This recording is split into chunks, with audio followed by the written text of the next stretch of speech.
What happens when we fear? जब डरते हैं क्या होता है? We make some of the most miserable mistakes of life. हम जीवन की कई बार सबसे भयानक गलतियां कर देते हैं. Because God is with you, क्योंकि परमेश्वर तेरे साथ है, and therefore you are a man of mighty valor. इसलिए तू एक शक्तिशाली व्यक्ति है. Would you speak to yourself, because God is with me, therefore I am a man or a woman of mighty valor? क्या आप अपने आप से बोलेंगे क्योंकि परमेश्वर मेरे साथ है, इसलिए मैं शक्तिशाली पुरुष है, शक्तिशाली स्त्री. I'm excited to be here once again at the pulpit with the word of God. और एक बार फिर से परमेश्वर के वचन के साथ यहाँ खड़े होने में मैं बहुत उत्साहित हूँ. It's after 11 September that I'm standing here. Almost 2 months that I'm standing with God's word over here. 11 सितंबर के बाद आज 13 नवंबर है और परमेश्वर के अनुग्रह में मैं फिर से 2 महीने के बाद परमेश्वर के वचन के साथ खड़ा हुआ हूँ. So expect a longer time if you have to sit, because it's after 2 months. अगर हम लंबे समय आपको बैठना पड़े तो तैयार रहिए, क्योंकि मैं 2 महीने के बाद खड़ा हूँ. Yes. Okay, but pray for me because I need strength and stamina so that I can minister from God's word. मेरे लिए प्रार्थना करते रहिए ताकि परमेश्वर मुझे एक नया बल और स्टेमिना दे, ताकि मैं उसके वचन के साथ जो उसके वचन की मनादी के लिए खड़ा हो सकूं. I'm also happy and thankful to God for all the wonders that He has done in our life, both as individual, as a family, and as a church. मैं प्रभु का धन्यवाद करना चाहता हूँ व्यक्तिगत तौर से, पारिवारिक तौर से, और कलीसियाई तौर से जो आशीषें उसने मुझे और हमें दी हैं. Hallelujah. And especially tomorrow, 14th of this month, we will be completing 30 years when we stepped into this town. और कल 14 तारीख को हमारे 13 साल इस शहर के अंदर पूरे होंगे.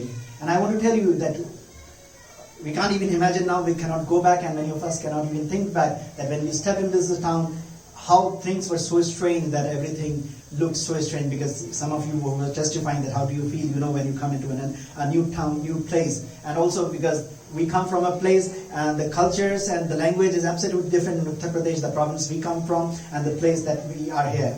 और जैसे कई अलग देशों में होता है, वैसे कई हमारे राज्यों में भी अलग अलग जो संस्कृति और भाषा होती है, और हम जब यूपी से यहाँ आए सब कुछ भिन्न था.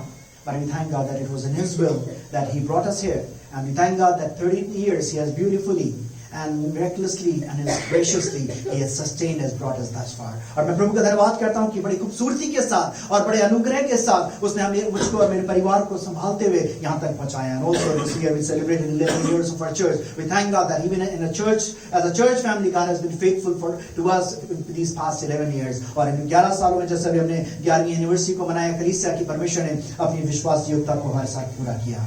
Hallelujah. Hallelujah. Shall we look unto God? Father, we just thank you, Lord, that it is a privilege and a pleasure that we can come and join together in worshiping you. And also as we wait upon your word, we ask you, Holy Spirit, to speak to each one of us personally. प्रभु हम धन्यवाद करते हैं इस समय के लिए कि आपने हमें अनुग्रह दिया कि मिलकर हम आपके लोगों के साथ आराधना कर सके प्रभु. और आपके वचन की प्रतीक्षा जब हम करते हैं, हम प्रार्थना करते हैं पवित्र आत्मा में सहयोग बोले बातचीत करिए. I pray that open every heart and every ear that hears the word. मैं प्रार्थना करता हूँ प्रभु हर एक हृदय को, हर एक कान को खोलिए प्रभु जो आपके वचनों को सुनता है. And I ask you that I want to be submissive, and once again I commit myself in your hands. मैं अपने लिए प्रार्थना करता हूँ कि मैं आपके प्रति अधीन बना रहूँ, और मैं अपनी आपकी अगुवाई को अपने जीवन में मांगता हूँ. As a vessel, as a voice, use me, Holy Spirit, in my master's hand. एक आवाज की तरह, एक बर्तन की तरह पवित्र आत्मा पिता के हाथों में रखकर के मुझे इस्तेमाल करिए. We ask your presence which is already here to touch us. आपकी उपस्थिति जो हमारे बीच में शरीर को छूने पाए. Thank you, Lord. Thank you, Lord. In Jesus' precious name we pray. Amen. Amen. Amen.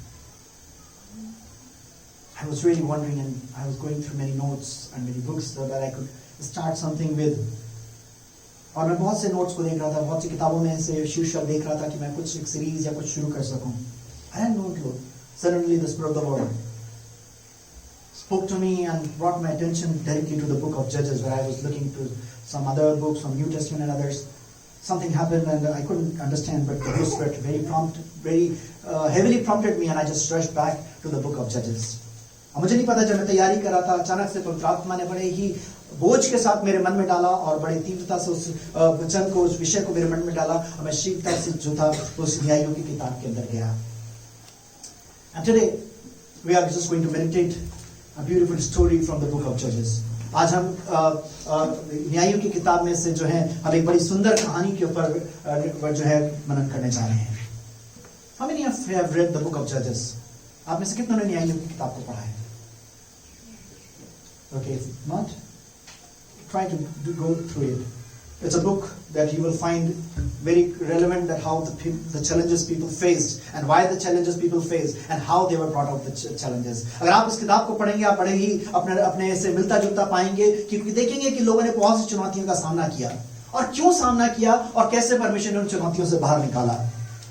You know, Israel had followed as God had brought and delivered them from Egyptians. They were happily obeying God, and God was making them to prosper. आपको पता है जब परमेश्वर इस्राएलियों को मिस्र से बाहर निकाल करके लेकर के आया, वो उसकी आज्ञा का पालन कर रहे थे, उसके पीछे चल रहे थे और परमेश्वर उनको आशीषित करता चला जा रहा था और संपन्न करता चला जा रहा था.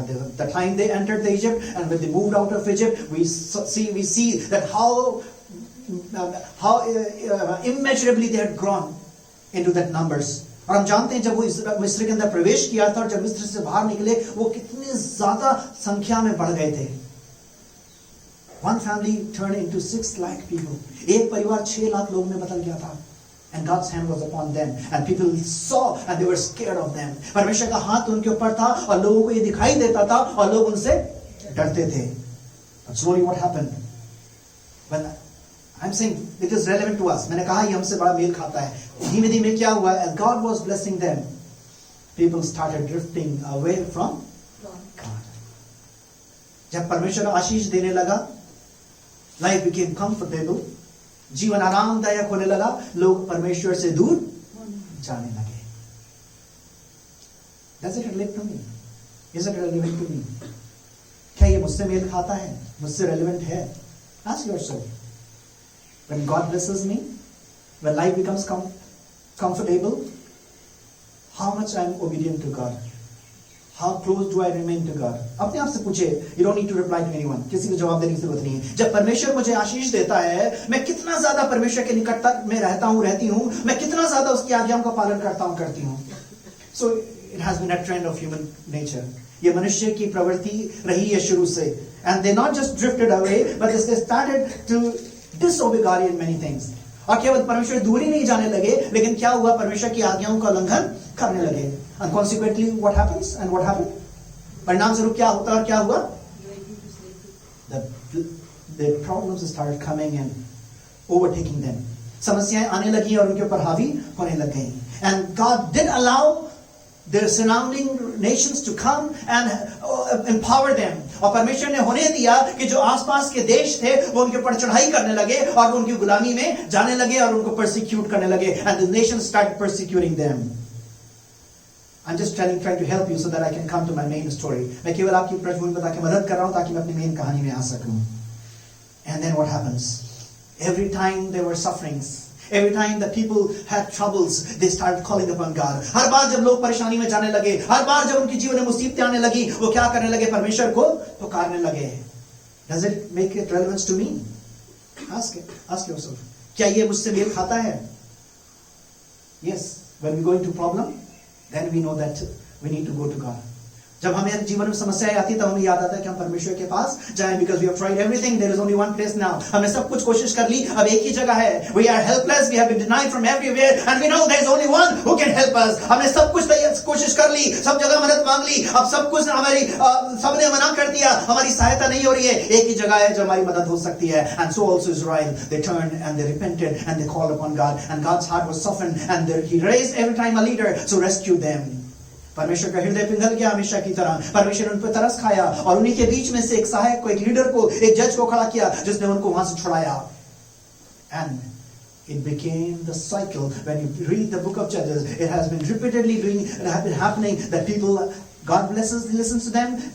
They go into comfort zone. Again, they go back to drift away from God, and they disobey God. They again go into suffering. They again call it to God. God raises a leader, and this becomes a lifestyle of them. और हम जानते हैं, हम देखते हैं जब आप न्यायों की किताब पढ़ेंगे, बार-बार यही हो रहा है.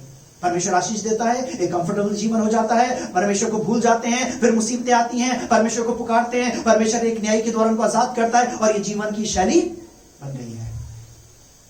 Ask yourself, is it my lifestyle? that I can only come to God when I'm in problem. अपने आप से पूछिए, क्या ये मेरे जीवन की शैली तो नहीं बन गई? जब समस्याएं आती हैं तभी मैं प्रभु के पास वापस आती हूँ. And when everything is fine, everything is going smooth, I'm lost in my own world. जब सब कुछ अच्छा चल रहा होता है, जब सब कुछ आरामदायक होता है, मैं अपनी संसार में खो जाता हूँ, खो जाती हूँ. Hallelujah. I really pray. I'm sharing from my heart because this is God has from nowhere has put on my heart to share it with you. मैं अपने हृदय की गहराई से आज ये वचन आपके साथ बांट रहा हूँ क्योंकि मुझे कोई भी अंदाजा नहीं था, लेकिन परमेश्वर की आत्मा ने बड़े ही स्पष्ट तरीके से बड़ी बोझ के साथ ये वचन मेरे मन में डाला है, इसलिए आज वचन मैं आपके साथ बांट रहा हूँ. We see 12 judges in the book of Judges. हमें 12 न्यायी दिखाई देते हैं जो इस पूरी किताब के अंदर हैं, जिनको परमेश्वर ने इस्तेमाल किया. But we will be looking into the 5th judge, that is Gideon. आज हम गिडियन के जीवन में नजर करेंगे जो 5वां वहां का एक जज था या न्यायी था जिसको परमेश्वर ने खड़ा किया. I've given Gideon at the wine press. जो शीर्षक मैंने लिया है वह है गिदोन जो एक वाइन प्रेस के पास बैठा हुआ है. And I said that I have also said that a fascinating and a powerful story. बड़ी आकर्षक और प्रभावित करने वाली कहानी है ये. Because I learned few facts for the first time, although for 30 years I've been preaching from this word, God's word, but this time God brought my attention to some new fascinating and interesting facts, and I am glad to share with you. 30 साल से मैं परमेश्वर के वचन से मनादी कर रहा हूँ, लेकिन इस बार जब मैं परमेश्वर का वचन अध्ययन कर रहा था, बड़ी रोचक कुछ ऐसे तथ्य परमेश्वर मेरे सामने लेकर के आया जिसके द्वारा मुझे आशीष मिली और मैं प्रभावित होकर के आज उन वचनों को, उन बातों को आपके साथ बांट रहा हूँ. Okay, please help me read verses 6 and 7. We'll be meditating on Judges 6 chapter. हम न्यायियों 6 अध्याय के ऊपर मनन करेंगे और we'll be just looking into some of the verses. I will not be reading the whole passages, the whole verses, but few verses we'll be taking. हम पूरे अध्याय नहीं पढ़ेंगे, लेकिन हम कुछ आयतों को लेकर के उस पर मनन करेंगे. और मिद्यानियों के कारण इजरायली बड़ी दुर्दशा में पड़ गए. तब इजरायलियों ने यहोवा की दुहाई दी. जब इजरायलियों ने मिद्यानियों के कारण यहोवा की दुहाई दी. Yes. 6 न्यायियों 6 अध्याय के साथ उसकी 6 और 7 आए. तब यहोवा ने इजरायलियों के पास एक नबी भेजा जिसने उसे कहा, इजराइल का परमेश्वर यहोवा यों कहता है. Hallelujah. Okay, in English, somebody please. And Israel was greatly impoverished because of the Midianites, and the children of Israel cried unto the Lord. And it came to pass when the children of Israel cried unto the Lord because of the Midianites. Okay, let me read verse 1 also. And the children of Israel did evil in the sight of the Lord, and the Lord delivered them into the hand of Midian 7 years. तब इजरायलियों ने यहोवा की दृष्टि में बुरा किया, इसीलिए यहोवा ने उन्हें मिद्यानियों के वश में 7 वर्ष कर दिया. We see that the people, because they have been lost in their own comfort zone, they denied their own God who has brought them and delivered them, and they started walking in their own ways. They adopted their own lifestyle, and they left there and they forgot their God, and they started doing whatever they wanted to.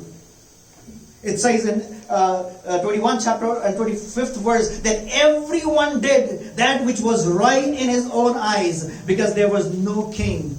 इसी के 21 अध्याय उसके 25 में लिखा हुआ, हर एक व्यक्ति वो काम करने लगा जो उसकी नजर में उसको अच्छा दिखाई देता था, क्योंकि उनके ऊपर कोई राजा नहीं था.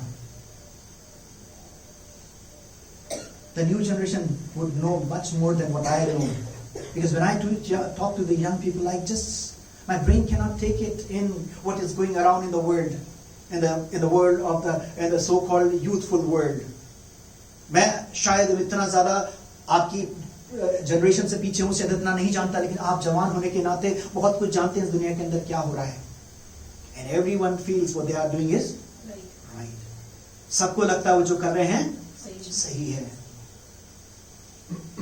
And even to try to prove it scientifically true, psychologically prove, they want to prove it true.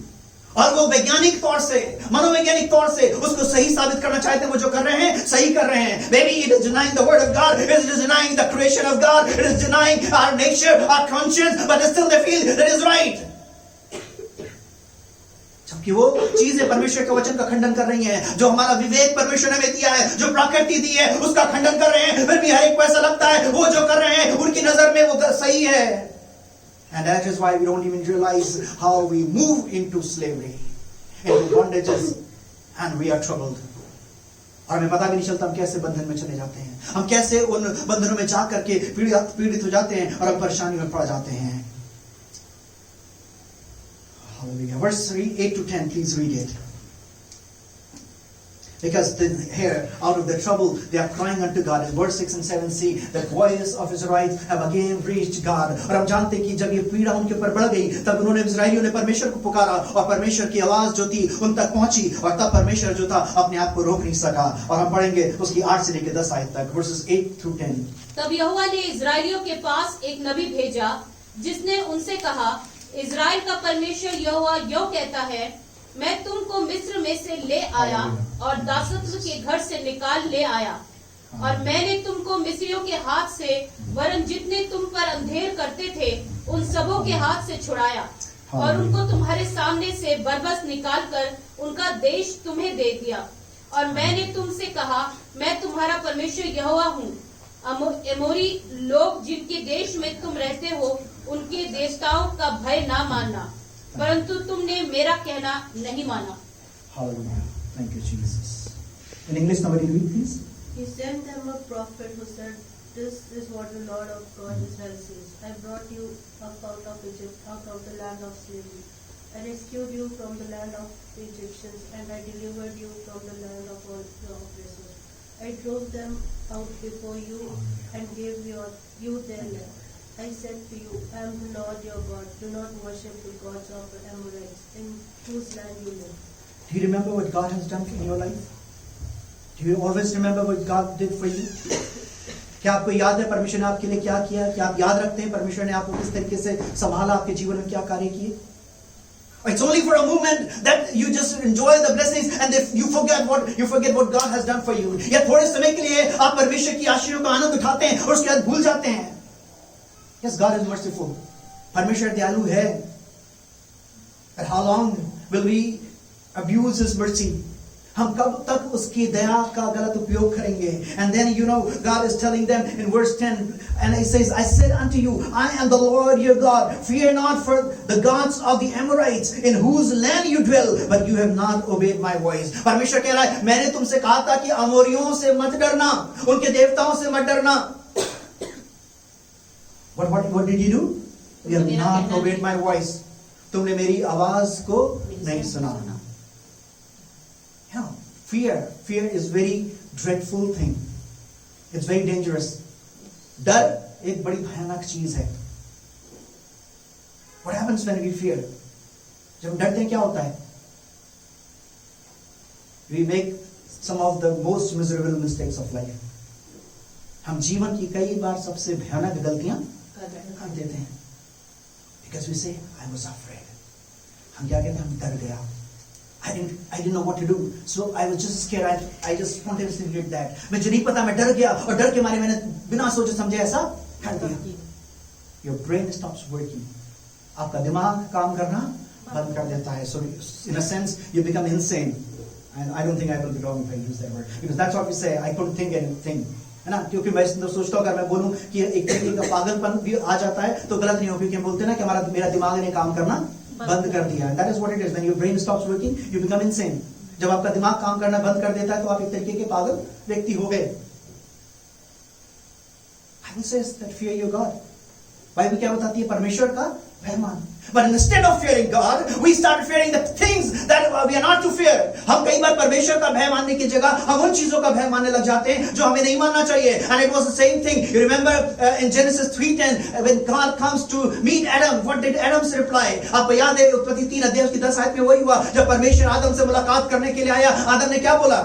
मैं तेरी आवाज सुन I got scared. I was afraid when I heard your voice. मैं तेरी आवाज को सुन के डर गया। Instead of fearing God, he was scared to hear the voice of God. परमेश्वर का भय मानने की जगह परमेश्वर की आवाज को, चलने की आवाज, अभी उसने बोला भी नहीं है, परमेश्वर के चलने की आवाज को सुन के वो डर गया। Why? Because he was not keeping what God had asked him to do. क्यों? क्योंकि उसने जो परमेश्वर ने कहा था करने के लिए उसने वो काम नहीं किए थे. In 2 Timothy 1 chapter verse 7 says that God has not given us the spirit of fear. दूसरा तिमुथियस उसके 1 अध्याय की 7 आयत में पौलुस जो तिमुथियस से बातचीत कर रहा है और बोल रहा है परमेश्वर ने हमें भय का आत्मा नहीं दिया है. Now I want to ask you that how many times you got scared with your situations, you got scared of your family, you got scared of your spouse, you got scared of someone of your colleague, and you compromise with your values. आज की सुबह मैं आपसे पूछना चाहता हूँ, थोड़ा सा ध्यान दें. कितनी बार डर के मारे आपने अपने मूल्यों से समझौता कर लिया? अपने परिवार से डर गए, अपने साथ के काम करने वालों से डर गए, आपके पति या पत्नी से डर गए, किसी न किसी से आप डर गए और डर के मारे आपने कर लिया. Just look back to your life.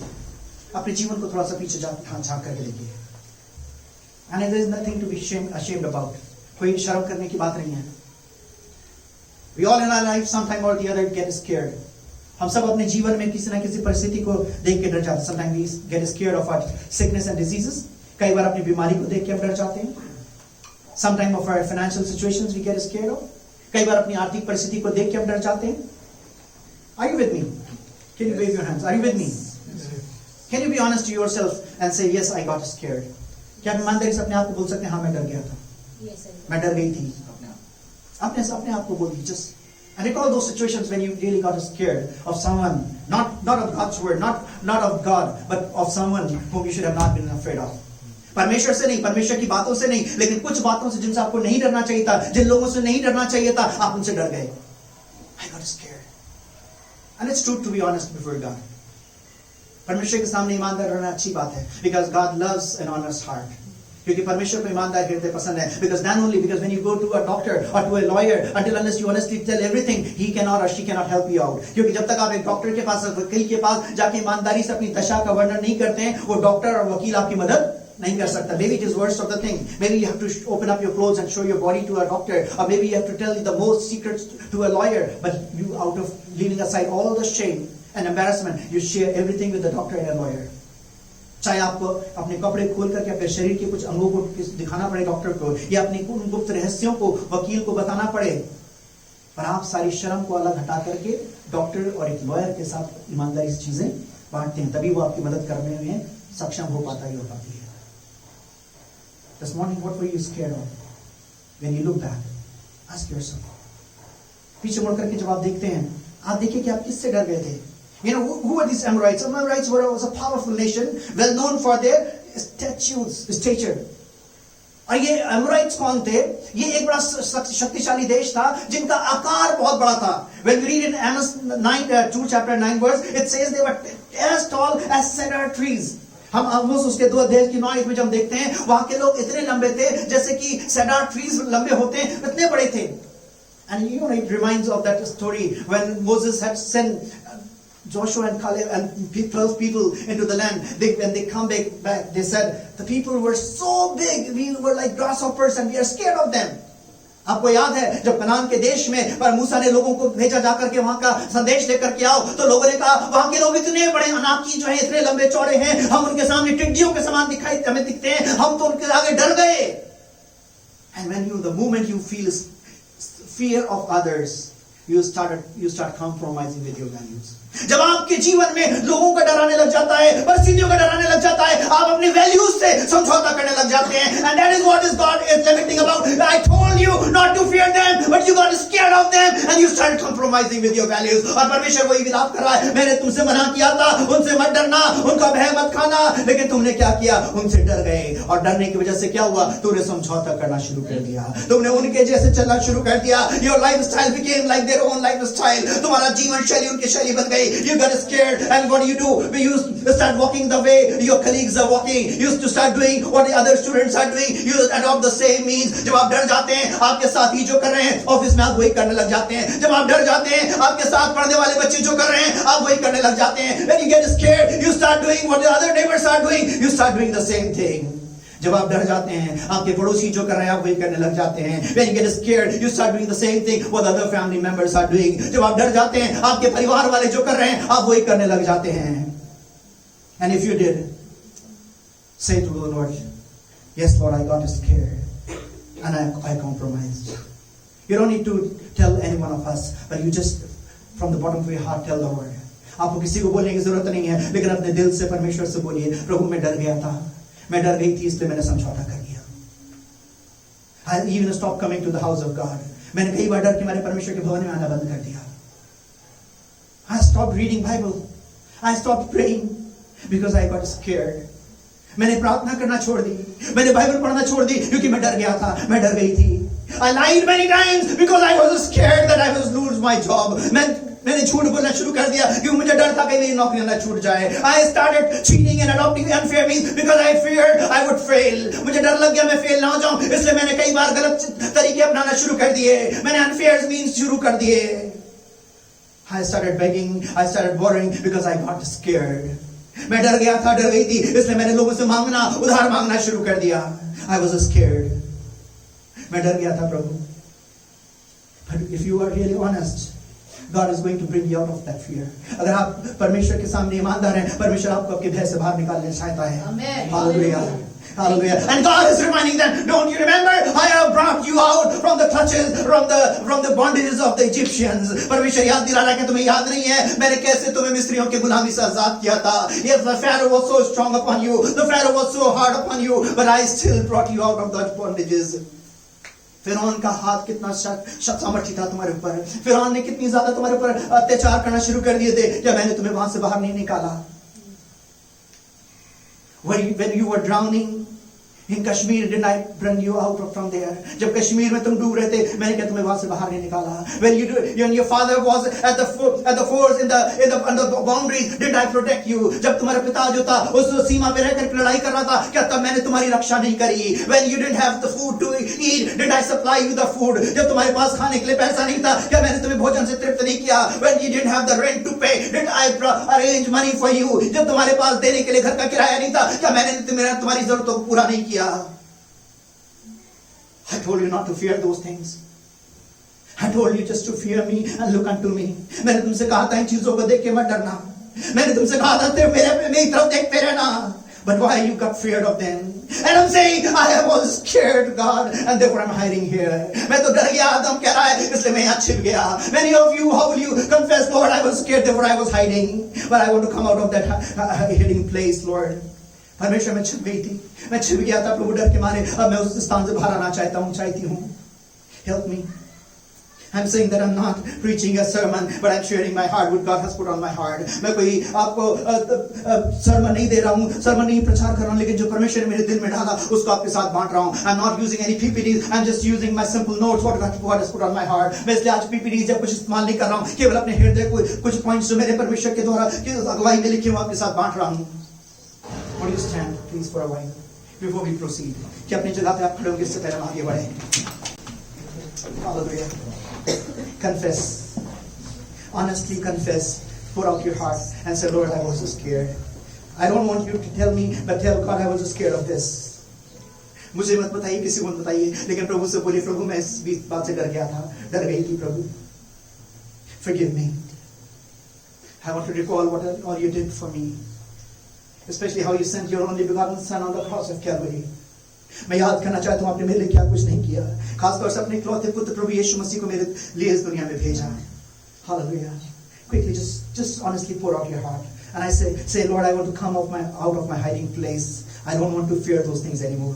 प्रभु मैं उन चीजों से डरना नहीं चाहती. Because you have not given me the spirit of fear. तूने मुझे भय का आत्मा नहीं दिया है. मैं अपने उस गुप्त स्थान से, डर के स्थान से बाहर आना चाहती हूँ. प्रभु मेरी मदद करिए.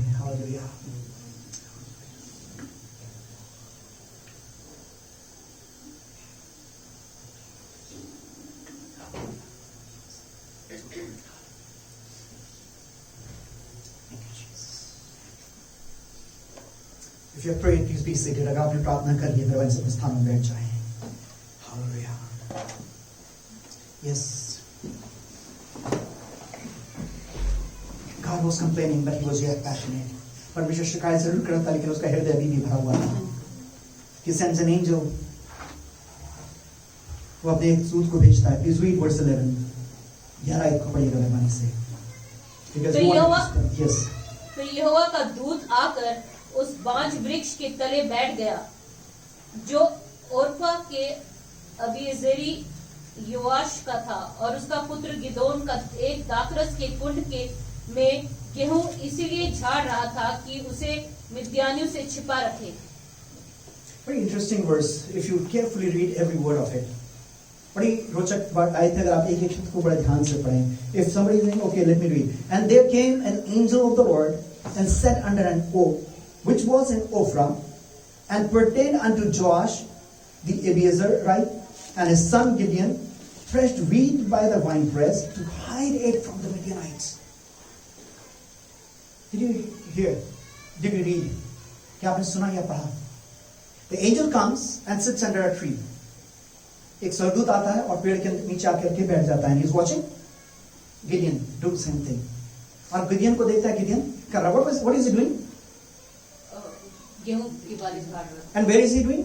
Wine press. गेहूं की बालें झाड़ रहा है. कहां बैठ के झाड़ रहा है? दाखरस जहां पे के- दाखरस निकाला जाता है. Do you see some contrast or some funny thing over there? क्या आपको कुछ वहां पे कुछ फनी चीज, कोई उसका विपरीत चीज दिखाई दे रही है? Okay, let me put it this way. If you come to a hospital and you see the doctors are cleaning the glasses, they are cutting the vegetables, how will you find it? आप एक अस्पताल में जाइए और आप देखिए doctors जो हैं वहां पे शीशे साफ कर रहे हैं, सब्जी काट रहे हैं बैठ करके, आपको कैसा लगेगा? Or you go to the college and you see the teachers are playing music or they are just playing games, how will you see? अगर आप किसी कॉलेज में जाइए और देखिए टीचर्स जो है म्यूजिक बजा रहे हैं, खेल खेल रहे हैं, आपको कैसा लगेगा? Do you understand? Angel comes, and I think he is also very fascinated, and he just sits and he's just observing. स्वर्गदूत भी आता है और आकर के देखता है. He's sitting at the wine press, and he's threshing the wheat. रस निकालने वाले जगह पर बैठ करके वो वहां से गेहूं निकाल रहा है. I think this is speaking to someone of us. शायद हमें से कुछ लोगों से परमेश्वर का वचन बात कर रहा है. What were you called for? Or what are you called for? Ask yourself, or did you ask yourself? क्या आपने अपने आप से पूछा या अपने आप से पूछेंगे कि परमेश्वर ने आपको किस चीज के लिए बुलाया था, किस चीज के लिए बुलाया है? Maybe you are called to here to study and you are doing something else. You are busy, you don't have time for your studies. शायद आप इस देश में पढ़ाई करने के लिए आए थे लेकिन आपके पास पढ़ाई के लिए समय नहीं है, आप बाकी सारे काम कर रहे हैं. Maybe God has called you to do a job in a particular place, but you are trying to run away to do a business. शायद परमेश्वर ने आपको एक नौकरी करने के लिए बुलाया था और आप वहां से भाग करके कोई बिजनेस करना चाहते हैं. Maybe God asked you to stay in a place, but you want to leave that place and you want to go to another place. परमेश्वर ने शायद आपको एक स्थान में रहने के लिए बुलाया था लेकिन आप उस स्थान को छोड़ करके कहीं और स्थान में जाके रह रहे हैं.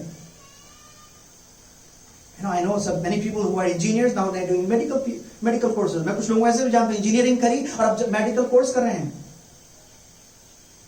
They did something and they are doing something else now. Course कुछ और किया, काम कुछ और कर रहे हैं. What were you called for? आपको किस लिए बुलाया गया था? What was your passion? What was your calling? आपका पैशन क्या था? आपकी बुलाहट क्या थी? Wine was a very important, significant thing in the Old Testament when we see. हम जब दाखरस को देखते हैं एक बड़ा ही महत्व उसका दिखाई देता है. That also the song we sing, He poured in me oil and the wine when I was lying bruised so that He can refresh me. है ना, भी गाते हैं कि उसने दाखरस और तेल उड़ेला. जब मैं मरा हुआ पड़ा हुआ था, जब मैं बेहाल पड़ा हुआ था, उसने दाखरस और तेल उड़ेल करके मुझे हरा भरा कर दिया, मुझे चंगा कर दिया. It was a healing agent. It was considered. It was a medication. It was considered, and it was a welcome drink. It was a social concern. It showed a lot of. It had a lot of representations. और हम जब दाखरस की बात करते हैं, वो बहुत कुछ दिखाता था. उसके अंदर एक चंगाई की, एक मेडिकल की सामर्थ्य थी, लोगों को सामाजिक तौर से बांधने की ताकत थी. एक बड़ा ही उसका उस समय में एक बड़ा ही एक गहरा अर्थ था, बड़ा ही गहरा ही उसका महत्वपूर्ण अर्थ था. Nothing, it was not bad that he was threshing the wheat. वो गलत नहीं था कि वो wheat को thresh कर रहा था. But he was sitting at the wine press. Means that you should be doing the business of wine. But he is threshing the wheat. गलत वो नहीं था, लेकिन गलत क्या था कि जब वो वाइन प्रेस पे है उसको क्या करना चाहिए था? वाइन उसे अंगूर के रस को निकालना चाहिए था वहां पर. लेकिन वहां पर वो क्या कर रहा है? वीट को निकाल रहा है. Ask yourself, what are you doing here? Ask Charles, what are you doing here? अपने आप नाम लेके पूछे, चार्ल्स तू यहाँ पे क्या कर रहा है? Ebenezer, what are you doing here? Obed, what are you doing here? Janet, what are you doing here? Ask yourself. I don't just say it. I really mean it. Just ask yourself. अपना नाम लेके अपने आप से पूछिए. Charles तू यहाँ क्या कर रहा है? सलोमी तू यहाँ क्या कर रही है? स्टेफी तू यहाँ क्या कर रही है? एबेनेजर तू यहाँ क्या कर रहा है? जेनेट तू यहाँ पे क्या कर रही है? Ask yourself. Just take a moment. Ask yourself. Maybe you can whisper. Yes, I want you to open up your mouths. Yes. Do you know what were you called for? आपको पता है क्यों बुलाया गया था? If you're married, why you got married? अगर आपका विवाह हुआ तो आपकी शादी क्यों हुई थी? Are you really taking those responsibility of marriages?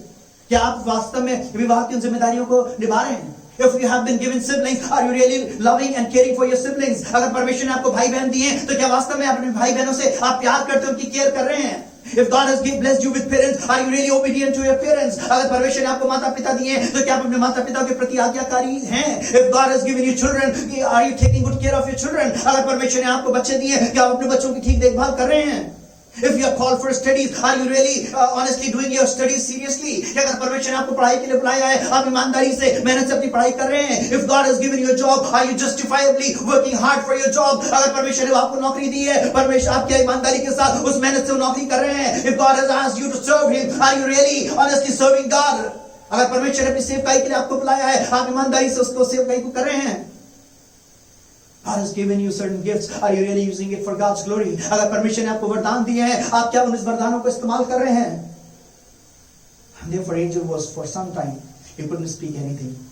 इसलिए उस दशा को देख करके स्वर्गदूत भी कुछ बोल नहीं पाया, सिर्फ देख रहा है वो के नीचे बैठ करके what Gideon is doing. Oh man, you were supposed to take jewels out of grapes, but you are threshing wheat at the winepress. वो भी देख करके बड़ा हंसमुख किया, जो भी था आश्चर्यचकित था. गिदियन, तुझे तो इस समय अंगूर का रस निकालना चाहिए था, लेकिन तू क्या कर रहा है? And it was saying that he was there to hide himself. और वो क्या कर रहा था? वहां पे छिपने के लिए, मिडियानाइट से छिपने के लिए वहां पे बैठा हुआ था.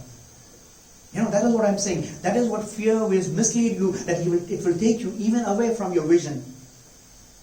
मैं बताना चाहता हूँ कि आपका भय कई बार आपको आपके दर्शन से भी अलग ले जाएगा. You know, for some time, because God, I assured that God has given me many visions, and He gave me many years ago, and many of them I've just written them down, and I just left it unto the Lord. If God will, during my lifetime, they will come to pass, or maybe in the next generation, God will bring them to pass. परमेश्वर ने मुझे कई चीजों के दर्शन दिए और मैंने उनको लिखा और लेकर के रख दिया.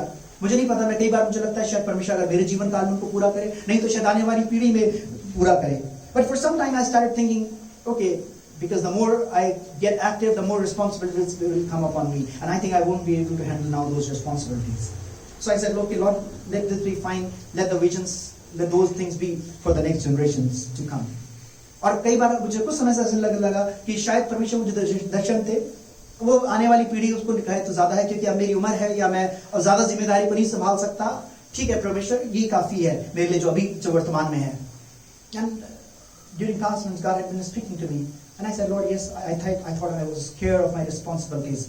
I'm ready if you want to bring them to pass in my lifetime. I'm ready, Lord. और फिर मैं जब इन कुछ महीनों से परमेश्वर की आवाज को सुन रहा था, मैं परमेश्वर से बातचीत कर रहा था, मैंने परमेश्वर को बोला, शायद परमेश्वर मैं जिम्मेदारियों से डर गया और मैं माफी चाहता हूँ प्रभु. अगर आप चाहते हैं वो मेरे जीवन काल में वो दर्शन की बातें पूरी हों, तो मैं उन जिम्मेदारियों को उठाने के लिए तैयार हूँ. Maybe if you're scared of certain responsibilities, you are drifting away from your vision.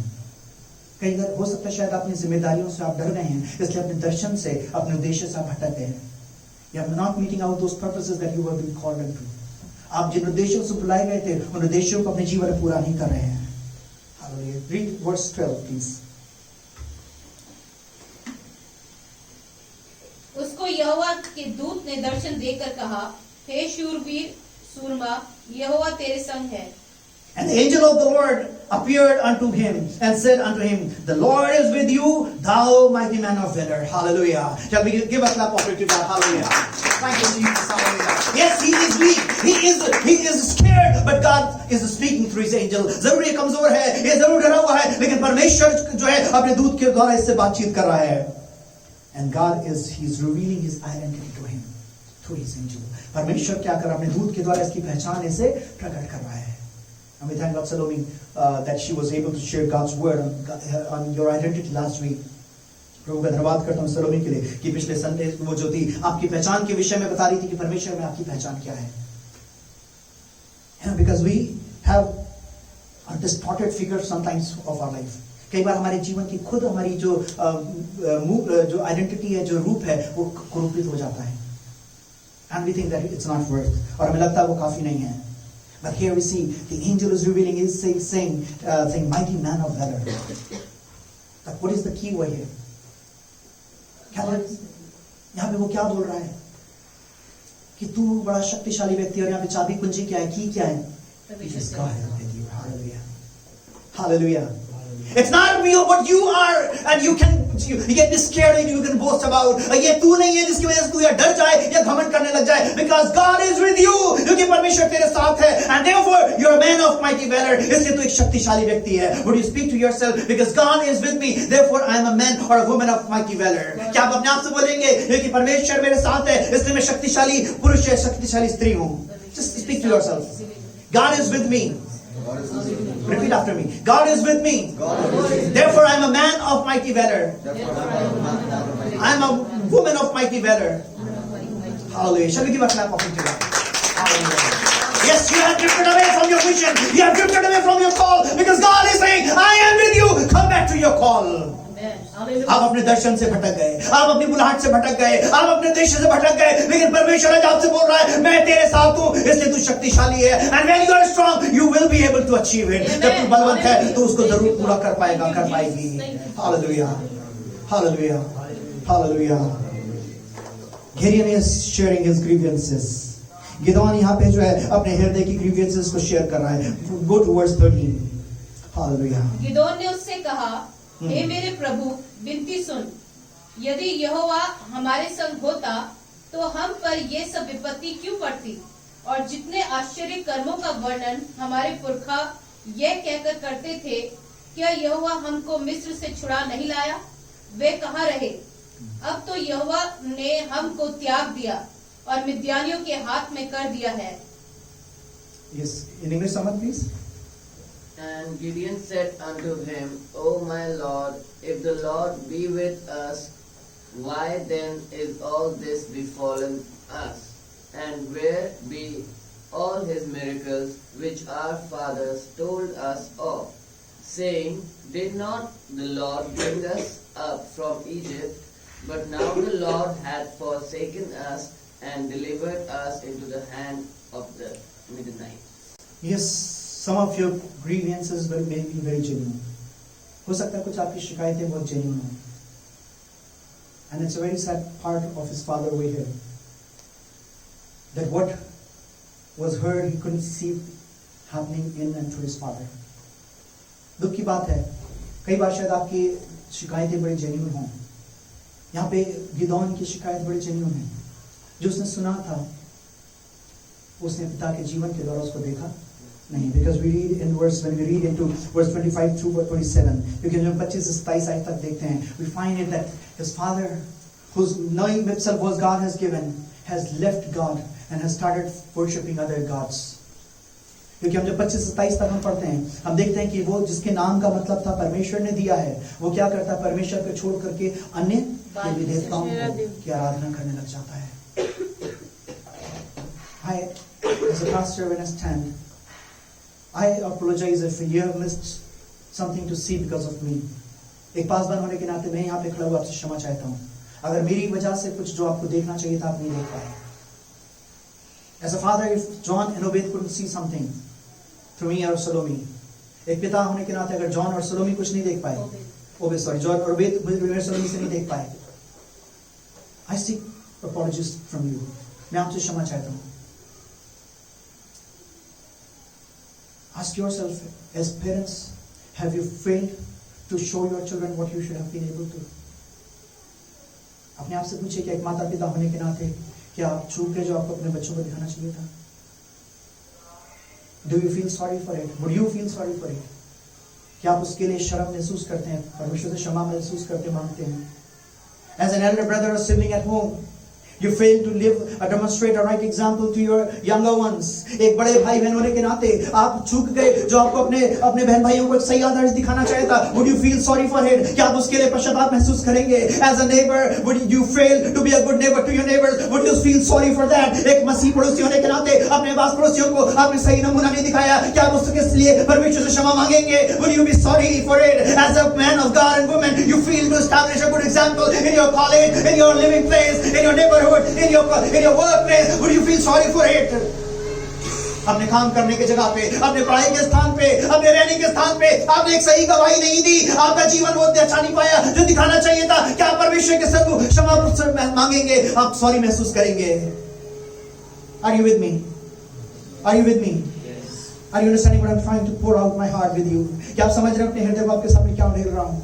Yes, maybe your grievances are genuine. शायद आपकी जो grievances हैं वो बड़े genuine हैं. If I tell you to pray, I never saw a family prayer in my family. Yes, it could be true. अगर शायद मैं आपको पारिवारिक प्रार्थना के लिए कहता हूँ, आप बोल सकते हैं कि मैं कैसे करूँ? मैंने तो अपने घर में कभी पारिवारिक प्रार्थना नहीं देखी. Maybe when I ask you to read God's word, maybe you see I never saw anybody reading God's word in my home. अगर मैं शायद आपसे बाइबल पढ़ने के लिए बोलूँ, आप बोलेंगे मैंने कभी किसी को बाइबल पढ़ते हुए अपने घर में नहीं देखा. When I ask you not to lie, you will say I never saw my elders being honest and truthful. शायद मगर आपसे सच बोलने के लिए बोलूं, आप बोलेंगे मेरे बड़ों ने कभी भी मैंने उनको कभी सच बोलते हुए ईमानदारी से जीवन बिताते हुए नहीं देखा. Yes, maybe your grievances are very genuine this morning. शायद आपकी grievances बहुत genuine है आज की सुबह. But before we proceed further, इससे पहले हम आगे बढ़ें. But if it's because of you, if you've been a bad example, if I have been a bad example, would you say sorry? लेकिन इससे पहले हम आगे बढ़े, अगर मैं गलत नमूना रहा हूं, आप गलत नमूना रहे हैं अपने जगह पे किसी भी स्थान पे, क्या आप परमेश्वर से बोलेंगे प्रभु मुझे क्षमा कर? I said that I have never thought of this message, but the Holy Spirit very much, I don't know, He just lifted me up and He brought me to this chapter and He just revealed me this truths upon me and I'm sharing with you. मैंने आपसे कहा ये मेरा कोई उद्देश्य नहीं था message तैयार करने का, ना ही मेरे दिमाग में था, लेकिन पवित्र आत्मा मुझे उठा करके 6 अध्याय में लेकर के आया और उन भेदों को उनसे प्रकट किया और आज मैं अपने हृदय को आपके सामने बांट रहा हूँ. Hallelujah. Maybe in your marriage, you didn't show that love to your spouse, and that's why your marriage has failed. शायद आपके शादी के रिश्ते में आपने अपने पति या पत्नी को वो प्यार नहीं दिखाया, इसलिए आपका विवाह उस संघर्ष कर रहा है, टूट रहा है. Maybe you never shared that love with your siblings, and therefore your heart's fallen apart from your siblings or your parents. शायद आपने अपने माता पिता से, अपने बहन भाइयों से वो प्यार नहीं दिखाया, इसलिए आपके भाई बहनों से और आपके परिवार से वो रिश्ता टूट रहा है. Maybe you have not been able to prosper because you never showed a godly example in the place of your work. शायद आप कभी उन्नति नहीं कर पाए, आप लोगों को जीत नहीं पाए क्योंकि आपने अपने काम करने के स्थान में एक गलत नमूना दिखाया है. You thought to reach a higher position was your goal, to achieve a highest percentage or percentile was your goal, to become a powerful dictator was your goal. क्योंकि आपको लगता था कि एक बड़ा शक्तिशाली डिक्टेटर बनना, एक ऊंची पदवी प्राप्त कर लेना, एक अच्छी ऊंचाई पे एक अच्छी परसेंटाइल प्राप्त कर लेना, यही आपका जीवन का लक्ष्य है. And on the way to that success you lost many. और उस सफलता के दौड़ में आपने बहुतों को खो दिया. Maybe you lost your own loved ones. शायद आपने अपने प्रियों को खो दिया. Gideon is saying, Father, I heard that you delivered people, but through my father I never saw it. परमेश्वर से बोल रहा, पिता परमेश्वर, मैंने सुना था तूने इस्राएलियों की मदद करी, तू कैसे छुड़ा के लाया, लेकिन मैंने पिता के जीवन में देखा नहीं. Because he started worshiping Baal. उसने तो बाल की आराधना शुरू कर दी. प्रभु, you gave him that God has given you, but he's seeking from someone else. तूने तो उसको नाम दिया था कि परमेश्वर ने दिया है, वो आज वो किसी और से ढूंढ रहा है. Be honest. I'm saying you can be honest with God. आप परमेश्वर के सम्मुख ईमानदार हो सकते हैं. Maybe you never saw your parents in relationship. Maybe your father got married to some other woman, your mother got married to another woman, then they got married to another person, and you do not know who your father and mother is today, whom to call your dad or mom today. शायद आपके पिता ने किसी और स्त्री से शादी कर ली, आपकी माँ ने किसी और पति से शादी कर ली, फिर उन्होंने किसी और से शादी कर ली. आज आपको नहीं पता आप किसको मम्मी पापा करके बुलाएं. Yes, your grievances are true, are very genuine and honest. आपके हृदय के जो दुख हैं बड़े genuine हैं, and God cares for them. Just know this morning, आज सुबह मैं आपको बताना चाहता हूं, परमेश्वर उनकी चिंता करता है, उनकी फिक्र करता है. But if you have failed, would you say sorry? If you have been a bad example, would you say sorry? Would you owe that responsibility on your own self? अगर आपसे वो चूक हुई है, आपसे वो गलती हुई है, अगर आप वो गलत नमूना बने हैं, तो क्या आप परमेश्वर से माफी मांगेंगे? In the presence of God, I seek apologies from you and from God if I have been a bad example to any one of you in any area. अगर मैं आपके से किसी के लिए कोई गलत नमूना बनाऊं, परमेश्वर की उपस्थिति में आपसे, मैं परमेश्वर से आपसे क्षमा चाहता हूं. Hallelujah. Read verse 14 please. 14 आयत पढ़िएगा. तब यहोवा ने उस पर दृष्टि करके कहा, अपनी इसी शक्ति पर जा और तू इस्राएलियों को मिद्यानियों के हाथ से छुड़ाएगा. क्या मैंने तुझे नहीं भेजा? Hallelujah. Yes, you have gone through pains. You have been through bad examples. तू दर्द सो के गुजरी है. तेरे जीवन में गलत नमूने रहे हैं. But it's no more now because I am revealing myself upon you. अब वो बातें छोड़ दे. अब मैं अपने आप को तुझ पे प्रकट कर रहा हूँ. Hallelujah. Praise the Lord. Because I am saying I am with you. मैं तेरे साथ हूँ. Just forget what your dad lived a life. Forget about what your mother lived a life. Forget about what your siblings showed you through their life. भूल जाइए कि तुम्हारे माँ ने तुम्हें क्या दिखाया, तुम्हारे पिता ने क्या दिखाया, तुम्हारे बहन भाइयों ने तुम्हें कौन सा नमूना दिखाया. Maybe आपके पति पत्नी ने आपको क्या नमूना दिखाया. What your spouses demonstrated to you. But this morning I am speaking to you. I have revealed myself upon you and my love upon you. मैंने अपने आप को तुझ पे प्रकट किया है. मैंने अपने प्यार को तुझ पे प्रकट किया है. So by that love, stand up. उस प्यार की वजह से आज खड़ा हो जा, खड़ी हो जा. Let's don't hold on to the grievances and don't just start grieving about those things. केवल उन शिकायतों को लेकर के उन पे दुख मनाते हुए मत बैठ जा. अब उठ जा. Go. I am with you now. I have revealed myself and I poured out my love upon you and I am showering my love upon you. मैंने अपने प्रेम को तुझ पर डाला है और अपने प्रेम से तुझे फिर से जो है निछावर कर रहा हूँ, तेरे ऊपर शावर कर रहा हूँ. अब उस प्यार में खड़ा हो जा, खड़ी हो जा. Hallelujah. You know now your purpose. अब तुझे अपना तेरे जीवन का उद्देश्य पता है. Yes, you had a bad example. हाँ, जरूर था तूने एक बुरा नमूना देखा. But yet it's true that my power has been the same and you will experience it now. जरूर है ये तूने गलत नमूने से उसको मिस कर दिया, लेकिन मेरी सामर्थ वही थी. आज भी मेरी सामर्थ वही है और तू जो उस सामर्थ को देखने जा रहा है और देखने जा रही है. Hallelujah. Stop looking to your parents, children. Look to God. If you have heard from your parents, I'm saying. अगर आपके माँ बाप से आपको दुख पहुंचा है, आज बच्चों में आपको बोल रहा हूँ, अपने माँ बाप को ना देख करके अपने परमेश्वर को देखना चाहिए. So stop looking to your elder siblings. If you have been hurt by them, start looking to your God, your Creator. अगर आपके बड़े भाई भाइयों से आपको चोट पहुंची है, उनको देखना बंद कर दीजिए. अब अपने परमेश्वर को देखिए क्योंकि वो आपसे प्यार कर रहा है. If your spouses have hurt you, stop looking unto them. Look unto God because He is there to lead you and to help you out. अगर आपके पति पत्नी से आपको दुख पहुंची है, उनको देखना बंद कर दीजिए. अब आप परमेश्वर को देखिए, वो आपको एक नए प्यार से भर रहा है, आपकी अगुवाई कर रहा है. Know your purpose. Know your purpose. अपने उद्देश्य को जानिए, अपने उद्देश्य को जानिए. Hallelujah. Hallelujah. Verse 15 please. Hallelujah. उसने कहा, हे मेरे प्रभु, विनती सुन, मैं इज़राइल को कैसे छुड़ाऊं? देख, मेरा कुल मनुष्य में सबसे कंगाल है. फिर मैं अपने पिता के घराने में सबसे छोटा हूँ. यहोवा ने उससे कहा, निश्चय मैं just wait for a minute. And he said unto him, O my Lord, wherewith shall I save Israel? Behold, my family is poor in Manasseh, and I am the least in my father's house. That's a human tendency. परमेश्वर बोल रहा है, परमेश्वर साथ खड़ा हुआ है, परमेश्वर के दूत को आमने सामने देख रहा है. He's looking God, he's hearing God, and he's witnessing the angel of God sitting next to him, talking to him. But now he started looking at his own things. अब वो अपने ऊपर देखने लगा. He is actually in an identity crisis. उसको अपनी पहचान के साथ संघर्ष हो रहा है. He is having that crisis. And when we remember Moses, Moses had the same crisis. मूसा की भी वही परेशानी थी. God, I am such a weak person. I stammer. I can't understand. How will I go and stand before Pharaoh? परमेश्वर, मैं तो एक निर्बल व्यक्ति हूँ. मैं तो हकलाता हूँ. मैं कैसे फिरौन के सामने जाऊँ? And he is saying, I am a least in my family. My family is so poor, God. What will I do?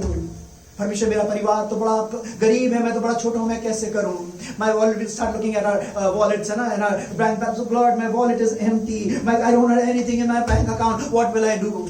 परमेश्वर मेरे बैंक अकाउंट तो खाली है, मेरे वॉलेट में तो इतना पैसा नहीं है, मैं क्या करूं? I do not have so many degrees. How will I go there, Lord? मेरे पास इतनी डिग्रीज भी नहीं है, मैं कैसे करूंगा, Lord? I do not have that much of resources. I do not know many people on a higher rank. How will I help from? परमेश्वर मेरी तो जान पहचान नहीं है बड़े लोगों से, मेरी तो कोई मेरे पास बड़ी बड़ी डिग्रीज नहीं है, मैं कैसे करूंगा, कैसे करूंगी? No, it's not about you. God is saying it's not about you. Amen. परमेश्वर कह रहे तेरे विषय में नहीं है. It's not about you. Hebrews 16 verse 16 पढ़िएगा नाम.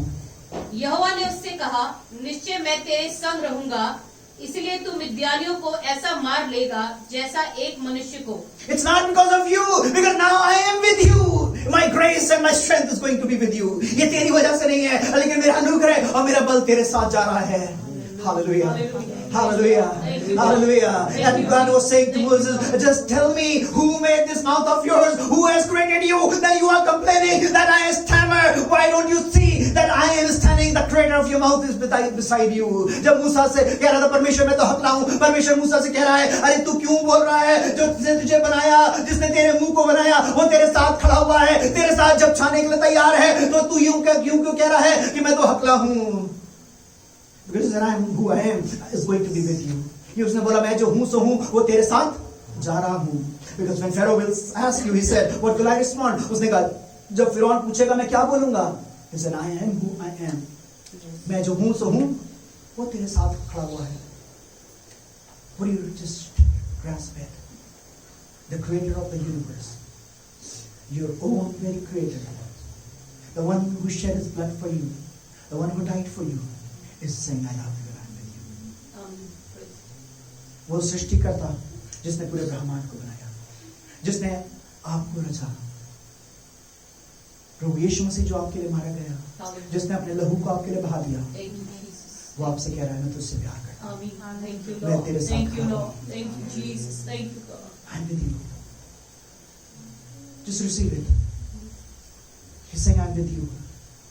उसको ले लीजिए, ग्रहण कर लीजिए, कह रहा मैं तेरे साथ हूं. And I will be with you. मैं तेरे साथ बना रहूंगा. I'm not just going as an event that I will just finish that event and I'll just go by my way. मैं एक घटनाक्रम की तरह नहीं हूँ. उस घटना में, इस इवेंट में तेरे साथ रहूंगा, फिर मैं कहीं और चला जाऊंगा.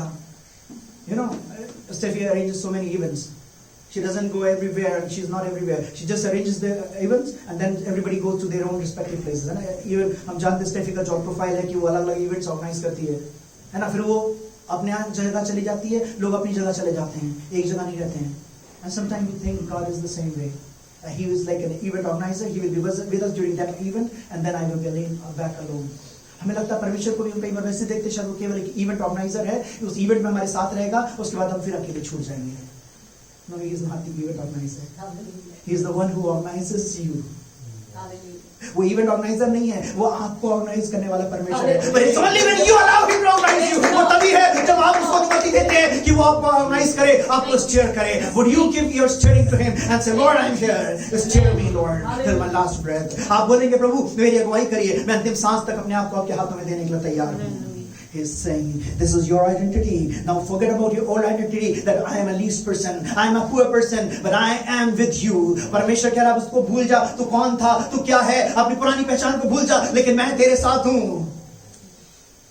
Don't forget, don't think about your employment, your surrounding people, the background. अपनी पृष्ठभूमि को भूल जाइए, अपने एम्प्लॉयर को भूल जाइए, अपनी परिस्थिति को भूल जाइए, but only remember that God is with you. Hallelujah. Amen. Read verses 17 through 21. 17 से 21 आयत को पढ़िएगा. गिदोन ने उससे कहा, यदि तेरा अनुग्रह मुझ पर हो तो मुझे उसका कोई चिन्ह दिखा कि तू ही मुझसे बातें कर रहा है. जब तक मैं तेरे पास फिर आकर अपनी भेंट निकाल कर तेरे सामने ना रखूं, तब तक तू यहाँ से ना जा. उसने कहा, मैं तेरे लौटने तक ठहरा रहूंगा. तब गिदोन ने जाकर बकरी का एक बच्चा और एक एफा मैदे की अखमीरी रोटी तैयार की. तब मांस को टोकरी में और जूस को तसले में रखकर बांज वृक्ष के तले उसके पास ले जाकर दिया. परमेश्वर के दूत ने उससे कहा, मांस और अखमीरी रोटी को लेकर इस चट्टान पर रख दे और जूस को उंडेल दे. उसने ऐसा ही किया. तब यहोवा के दूत ने उसके हाथ की लाठी को बढ़ाकर मांस और खमीरी रोटियों को छुआ और चट्टान से आग निकली जिससे मांस और खमीरी रोटी भस्म हो गई। तब यहोवा का दूत उसकी दृष्टि से ओझल हो गया। Hallelujah. And he said unto him, If now I have found grace in your sight, then show me a sign that thou talkest with me. Depart not hence, I pray thee, until I come unto thee and bring forth my present, and set it before thee. And he said, I'll tarry until you come again. And Gideon went in and made ready a kid and unleavened cakes of an ephah of flour. The flesh he put in a basket, and he put the broth in a pot, and brought it out unto him under the oak, and presented it. And the angel of God said unto him, Take the flesh and the unleavened cakes, and lay them upon this rock, and pour out the broth. And he did so. I'll hold on 21 verse. You see something different over here. मैं किस side पर रोक रहा हूँ, और हम यहाँ पे थोड़ा डिफरेंट देखते हैं. You know, when we want confirmations, we ask God to do something. हम जब परमेश्वर से कुछ पुष्टि मांगते हैं, परमेश्वर से बोलते हैं, परमेश्वर आप करिए. You give me this thing. आप मुझे ये दीजिए तो मैं करूँगा. But we see something very, because I said, why God has chosen Gideon, because he was very genuine at his heart. परमेश्वर ने क्यों गिदोन को चुना? क्योंकि वो अपने हृदय में बड़ा genuine है. What he raised was all genuine, but now, when he knows that God has addressed to his issues, बड़े इतने गंभीरता के साथ उन चीजों को बांटा. लेकिन जब देख लिया कि परमेश्वर ने वास्तव में उससे बातचीत करी है, and he's not saying that you show me a sign. I'm saying that I want to bring some offering to you. Hallelujah. Hallelujah. He's not saying you give me something, but he's saying I want to bring something. If it's really you, just accept my gift. It's not that give me some gift. If you are real God, give me some gift. है ना, एक बड़ा विचित्र चीज जो मुझे बड़ी नई चीज यहाँ दिखाई दी. हम जब परमेश्वर से बोलते प्रभु आप पहले दे दीजिए, आप पहले दे दीजिए, उसके बाद मैं करूंगा. पहले आप मुझे ये कर दीजिए, फिर मैं करूंगा. Then we find a courage to step forward. तब हमें यहाँ मिलता आगे बढ़ने के लिए. But you're saying no, Lord, stay here. यहाँ पे गिदोन कह रहा है आप लोग जाइए. I want to bring an offering to you. मैं तेरे लिए कुछ वरदान लेके आना चाहता हूँ, कुछ गिफ्ट लेके आना चाहता हूँ. This morning I would like to say, would you bring your skills and gifts to God? Lord, I've heard your voice and I lay my gifts to you. आज आपने परमेश्वर की आवाज को सुना है, तो क्या प्रभु से बोलेंगे, प्रभु मैं अपने गिफ्ट्स को, अपने वरदान को आपके सन्मुख रखता और रखती हूँ. What do you say? What do you say? Hallelujah. Will you all stand to your places? Hallelujah. आइए अपने स्थानों में खड़े हों. We are just very close to our closure. हम अपने निकटता बहुत निकट हैं अपने समापन की ओर. But this morning I want to say, what do you say, Lord? I want to bring my gifts to you, Lord. परमेश्वर मैं अपने वरदानों को आपके सन्मुख लेके आना चाहता हूँ, आना चाहती हूँ. Lord, I just want to lay my gifts to you. मैं अपने उन वरदानों को आपके सन्मुख ला करके रखता हूँ, रखती हूँ. What do you just say? Hallelujah. Or you have been just asking, or would you just say, Lord, give me this, give me that? या केवल अपने वरदानों को मांगते हुए आप परमेश्वर से मांगते रहेंगे, परमेश्वर मुझे ये दे दीजिए, मुझे वो दे दीजिए. Prove not yourself to me. अपने आप को मुझ पे जाहिर करिए. But would you say, Lord, I have found you, and if really I found you, I want to bring these gifts to you. प्रभु मैंने आपको पा लिया है. अगर वास्तव मैंने आपको पाया है तो मैं अपने इन वरदानों को आपको देना चाहता हूँ, चाहती हूँ. Accept my these gifts. मेरे इन वरदानों को ले लीजिए प्रभु. Hallelujah. Thank you, Jesus. Hallelujah. In Acts 20 verse 35 says, it's more blessed to receive than to give. Sorry, to give than to receive. फिर तुम्हें लिखा हुआ है कि लेने से ज्यादा उत्तम देना है. It's more blessed to give than to receive. Yes, we all want to receive, but it is more blessed when we give. हम सब लेना प्राप्त पसंद करते हैं, लेकिन परमेश्वर का वचन क्या है, लेने से क्या ज्यादा बेहतर है, क्या उत्तम है, क्या धन्य देना. This morning, what would you give to God? आज के सुबह क्या परमेश्वर को देंगे? David says, I have nothing to give to you, Lord. I am enthroned on a kingly throne, but yet I don't have anything to offer you. मैं तो एक राजकीय सिंहासन में बैठा हुआ हूँ, दाऊद कह रहा है, फिर भी मेरे पास तेरे को देने के लिए कुछ नहीं है. And Psalm 50 says, the heavens and the earth, the mountains and all the sheep belong to God Himself. ये पहाड़, ये वादियां, ये भेड़ बकरी जितनी हैं, ये सब तेरे तो हैं प्रभु. What shall I give unto you? मैं तुझे क्या दूं? We don't have anything. What we have is offering your life to God. अपने जीवन को उसके हाथ में दे दीजिए.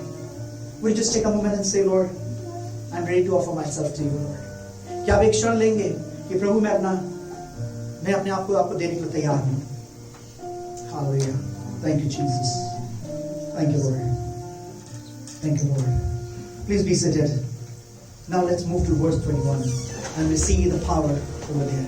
आइए हम किस आयत को देखें जहां हमें एक बड़ी सामर्थ दिखाई देती है. Then the angel of the Lord put forth the end of the staff that was in his hand and touched the flesh and the unleavened cakes. And there rose up fire out of the rock and consumed the flesh and the unleavened cakes when the angel of the Lord departed out of the sight. Hallelujah. Hallelujah. Hallelujah. It's only we see the manifestation of God's power when we really bring ourselves into the hands of God. When we really offer our life into the hand of God. हम वास्तव में परमेश्वर के उस सामर्थ का प्रकटीकरण तब देखते हैं जब वास्तव में अपने आप को परमेश्वर के हाथों में देखते हैं. And we see the angel touches the staff, the end of the staff of his rod, the end of the staff, and the fire rises from the rock. और चट्टान से जो है आग निकलती है. And we know that who this rock is. हम जानते हैं चट्टान कौन है. Deuteronomy 32 verse 3 to 4 says, He is the rock, His work is perfect. हम व्यवस्था विवरण 32 अध्याय उसके 3 से 4 आयत में देखते हैं मूसा कह रहा है वो परमेश्वर है और वो चट्टान है जिसके काम कैसे हैं सिद्ध हैं. He himself now is witnessing and encountering a personal encounter with God. यहाँ पर हम देखते हैं गिदोन जो है परमेश्वर के साथ एक व्यक्तिगत मुठभेड़ को पा रहा है, एक व्यक्तिगत दर्शन को पा रहा है. He is looking at fire coming out of that rock. उसको उस पत्थर से उस चट्टान से एक आग निकलती हुई दिखाई दे रही है. The moment you offer, you receive that anointing. जब आप अपने जीवन को उसके हाथ में देंगे एक बड़े अभिषेक को अपने जीवन में आते हुए देखना चाहेंगे. Would you like to receive that anointing upon your life? क्या आज अपने जीवन में उस अभिषेक को लेना चाहते हैं? Even 1 Corinthians 10:4 Paul said that the people of Israelites drank out of the spiritual rock and that was Christ himself. और पहला कुरिन्थियों उसका 10 अध्याय की 4 आयत में पौलुस बात कर रहा है और कह रहा है इस्राएलियों ने उस अनंत काल के चट्टान में से पानी को पिया और वो चट्टान कोई और नहीं लेकिन स्वयं प्रभु यीशु मसीह था जो उनके आगे आगे चलता था. He is, in other words, he is having a revelation of Christ himself. Gideon, Christ is not here to reveal, but when we look at the verses, he is also having the revelation of Christ. Hallelujah. और हम देखते हैं यहाँ पे मसीह का कोई जिक्र नहीं है लेकिन जब इन आयतों को पढ़ते हैं जब हम देखते हैं एक प्रकार से इस चट्टान में वो मसीह के उस रेवलेशन को प्राप्त कर रहा है. Hallelujah. Hallelujah. Matthew 16:18 we see, and Jesus is saying, "You are Petra, and upon this Petros I will build my church." यीशु मसीह पतरस से कहते तू छोटा पत्थर है लेकिन ये चट्टान जो मैं हूँ यीशु मसीह अपने कहते मैं इस पे अपनी कलीसिया बनाऊंगा और अधोलोक के फाटक इस पे प्रबल नहीं होंगे. And the gates of hell will not prevail against you. Hallelujah. Shall we give our clap offering? Hallelujah. Today the gates of hell are not going to prevail upon you if when you are having the encounter of that rock, God himself. जब आप उस परमेश्वर शक्तिशाली परमेश्वर के उस सामर्थी दर्शन को प्राप्त करते हैं अधोलोक के फाटक आपके ऊपर प्रबल नहीं होने पाएंगे. You will have that fiery experience in your life, the anointing upon your life. आप उस आग के अनुभव को, उस अभिषेक को अपने जीवन में प्राप्त करने पाएंगे. Hallelujah. Although in verse 22, he's scared. भाई साहब में जरूर डर गया because in a Jewish culture it was believed that if they have a divine encounter people would likely die. क्योंकि पुरानी जो प्रथा थी इस्राएलियों की वो प्रथा ये थी कि अगर कोई भी दैविक चीज वो देख ले उनका ये मानना था शायद वो जी नहीं पाएंगे या उनके साथ कुछ दुर्घटना घट जाएगी. But let's stand against those cultures that have taught us wrong. आइए हम चुनौतियों और संस्कृतियों के विरुद्ध खड़े हों जिन्होंने हमें गलत शिक्षा दी है. When you see God, when you have an encounter with God, you receive a strength, not a weakness. जब आप परमेश्वर की सामर्थ को पाते हैं, जब आप परमेश्वर से उसके साथ आप मुलाकात करते हैं, आप दुर्बलता को नहीं, लेकिन एक बल नए बल को प्राप्त करते हैं. Hallelujah. Because you have a purpose. आपके पास एक उद्देश्य है. Please read verse 23. 23 आयत को पढ़िएगा. And Gideon perceived that he was an angel of the Lord. Gideon said, "Alas, Lord, and because I have seen an angel of the Lord face to face." Hallelujah. अब उसको पता चल गया है कि मेरे जीवन का उद्देश्य क्या है और वो कह रहा है कि मैं अब जो डर जरूर रहा है लेकिन उसके जीवन का उद्देश्य मिल चुका है. Psalmist says that I'll not die but I live so that I can declare the works of God. भजनकार 118 में कहता है अब मैं मरूंगा नहीं जीवित रहूंगा ताकि मैं उसके कामों का वर्णन कर सकूं. Verse 24 please read, help me read. तब गिदोन ने वहाँ यहोवा की एक वेदी बनाकर उसका नाम यहोवा शालोम रखा. वे आज के दिन तक एबीजेरियों के ओप्रा में बनी है. Then Gideon built an altar there unto the Lord and called it Jehovah Shalom. Unto this day it is yet in Ophrah of the Abiezerites. Hallelujah. When you meet God, you build the places of intimacy with Him. जब आप परमेश्वर से मुलाकात करते हैं आप व्यक्तिगत परमेश्वर से संगति का स्थान बना लीजिए। Did you hear me? When you encounter God, make a lifestyle to be in the presence of God.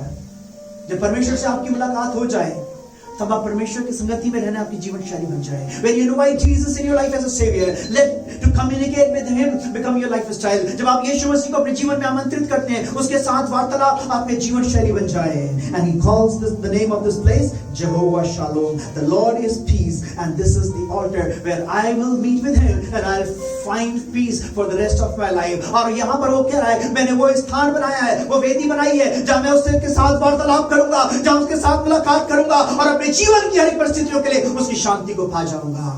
Hallelujah.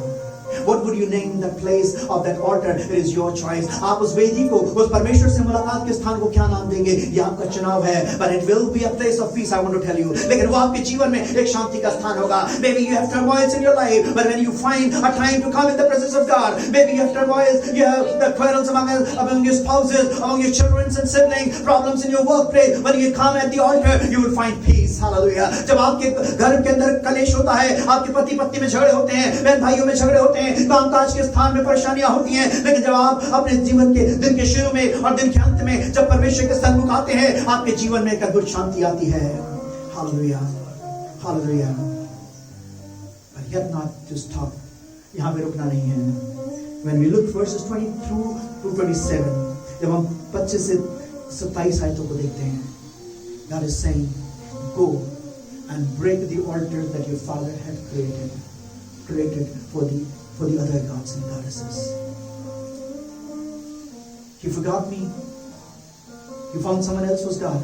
Broke those traditions. परमेश्वर बोल रहा है, परमेश्वर तेरे पिता ने जो गलत वेदियां बना ली थी, जो गलत तरीके अपना लिए थे, अब उनके ऊपर दुख मत मना।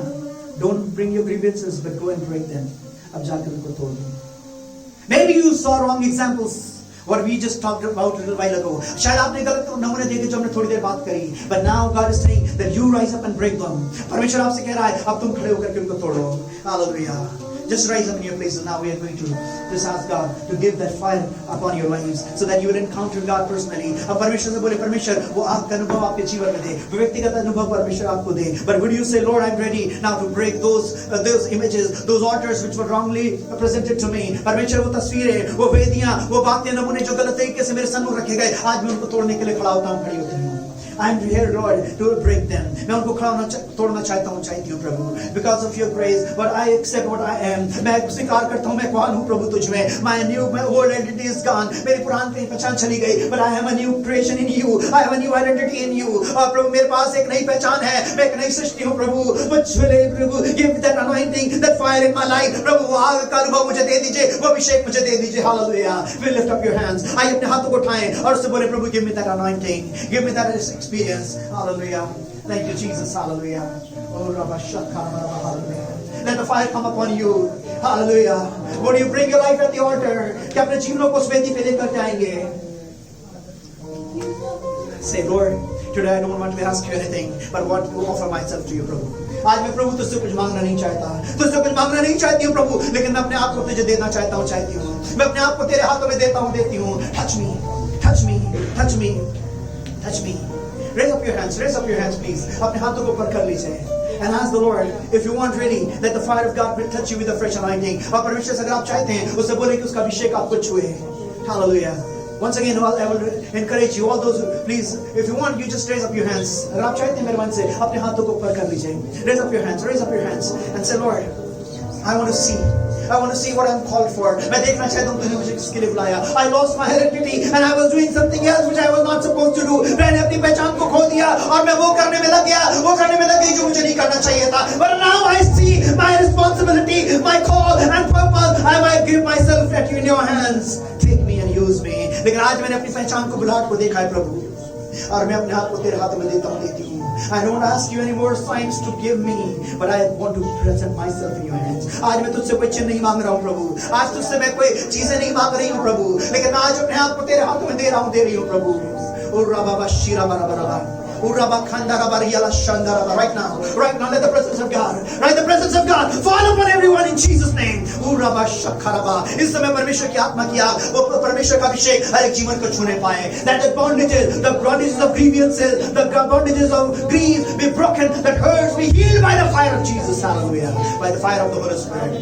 वो शिकायतें, वो hurts प्रभु यीशु मसीह के द्वारा, पवित्र आत्मा की आग के द्वारा इस समय हील होने पाए. Right now, यीशु के नाम में, यीशु के नाम में, in the name of Jesus, in the name of Jesus. A new direction for life, एक नई दिशा जीवन के लिए प्रभु.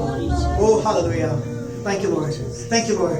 The new purpose, a new strength to walk in that purpose. वो एक नया दर्शन, एक नई बुलाहट और उस दर्शन में बने रहने के लिए एक नई सामर्थ. Right now. Right now I release right now. I release, receive it. I release. यीशु के नाम में मैं उसकी घोषित करता हूँ. हर एक जन उसको स्वीकार करने पाए.